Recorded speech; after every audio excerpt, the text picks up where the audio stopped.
शेतकरी बंधूंनो नमस्कार. शेतकरी बंधूंनो, तुमच्या कापूस पिकाची पहिल्या 1.5 ते 2 महिन्यामध्ये समाधानकारक वाढ झालेली नसेल आणि आता कापूस पिकाची जोमदार वाढ झाली पाहिजे, त्याच्यामध्ये जास्तीत जास्त फुटवे निघाले पाहिजे, तर यासाठी आज मी तुम्हाला एक जबरदस्त फवारणी सांगणार आहे. शेतकरी बंधूंनो, ही फवारणी केल्यानंतर तुमच्या कापूस पिकाची थांबलेली जी वाढ आहे तर ती वाढ जोमानं चालू होणार आहे. त्याचबरोबर कापूस पिकामध्ये जास्तीत जास्त फुटवे निघणार आहे आणि जास्त फुटवे निघाले म्हणजे कापूस पिकामध्ये तिथं जास्तीत जास्त पाते धारणा झाल्याचं तुम्हाला तिथं पाहायला मिळणार आहे. तर माहिती जाणून घेण्यासाठी हा व्हिडिओ शेवटपर्यंत पहा.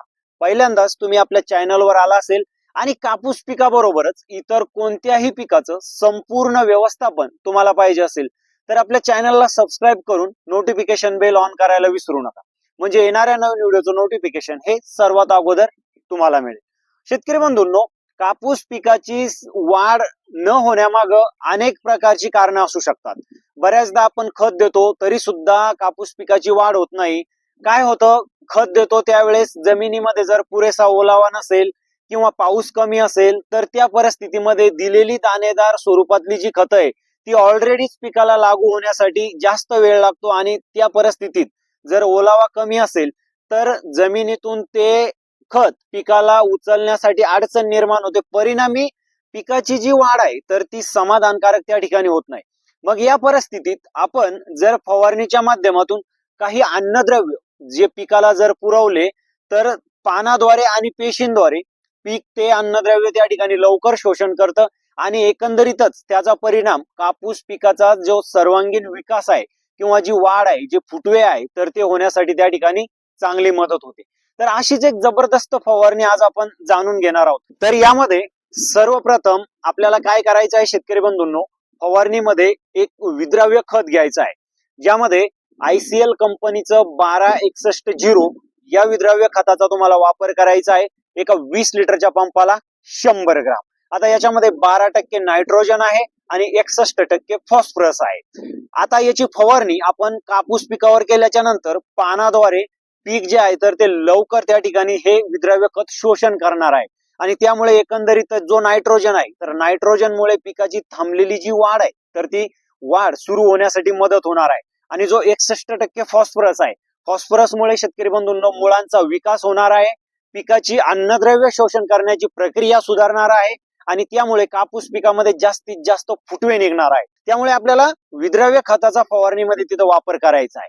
शेतकरी बंधूंनो, जर तुम्हाला 1261 हे विद्राव्य खत नाही मिळालं तर तुम्ही जे नॅनो DAP आहे तर नॅनो DAP चा फवारणीमध्ये तिथं वापर जे आहे तर ते करू शकता. आपण जे काही दाणेदार खते देतो शेतकरी बंधूंनो तर ही खते पिकाला लागू होण्यासाठी खूप वेळ लागतो. त्याऐवजी तुम्ही जर नॅनो DAP चा वापर केला तर शेतकरी बंधूंनो, नॅनो DAP हे ऍडव्हान्स टेक्नॉलॉजी वापरून बनवलेलं सूक्ष्म खत आहे. याची फवारणी पिकावर केल्याच्या नंतर ते लगेच पानाद्वारे आणि पेशींद्वारे त्याचं जे काय तर पीक तिथं शोषण करतं. परिणामी शेतकरी बंधूंनो, खूप लवकर याचे जे काही रिझल्ट आहे तर ते आपल्याला तिथं पाहायला मिळतात. तर तुम्ही नॅनो DAP चा वापर करू शकता. एका 20 लिटरच्या पंपासाठी साधारण 50 ते 60 ml तुम्हाला त्याचा तिथं वापर करता येतो. जबरदस्त रिपोर्ट तुम्हाला जे काही नॅनो DAP चे आहे तर ते तिथं पाहायला मिळू शकतात. 1261 किंवा नॅनो DAP दोन्हीपैकी एक तुम्हाला घ्यायचा आहे.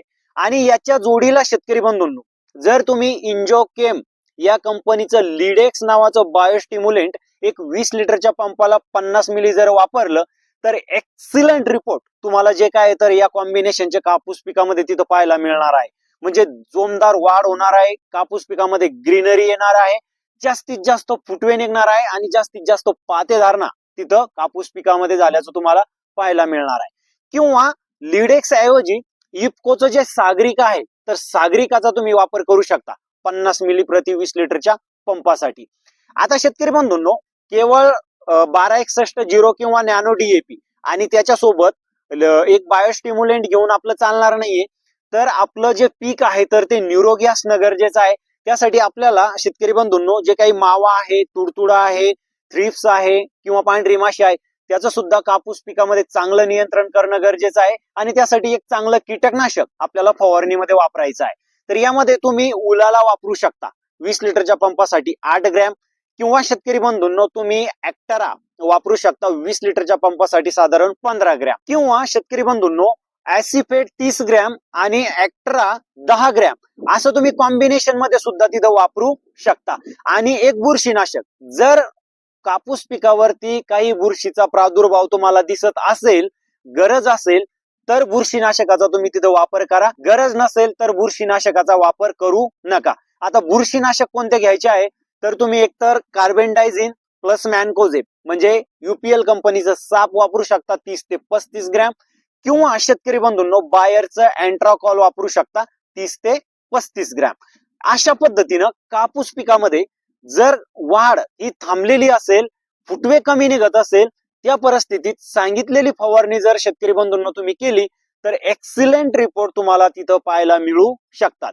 फक्त फवारणी करते वेळेस जमिनीमध्ये पुरेसा ओलावा असणं गरजेचा आहे. मातीचा मुटकुळा जर बनत असेल त्यावेळेस तुम्ही फवारणी जी आहे तर ती करू शकता. 1261 किंवा नॅनो डीएपी दोन्ही पैकी एक, लीडेक्स किंवा सागरिका दोन्ही पैकी एक, शेतकरी बंधूंनो उलाला किंवा ऍक्ट्रा दोन्ही पैकी एक, साप किंवा अँट्राकॉल दोन्ही पैकी एक अशी फवारणी आपल्याला करायची आहे. बाकी माहिती तुम्हाला कशी वाटली कमेंट करून नक्की सांगा.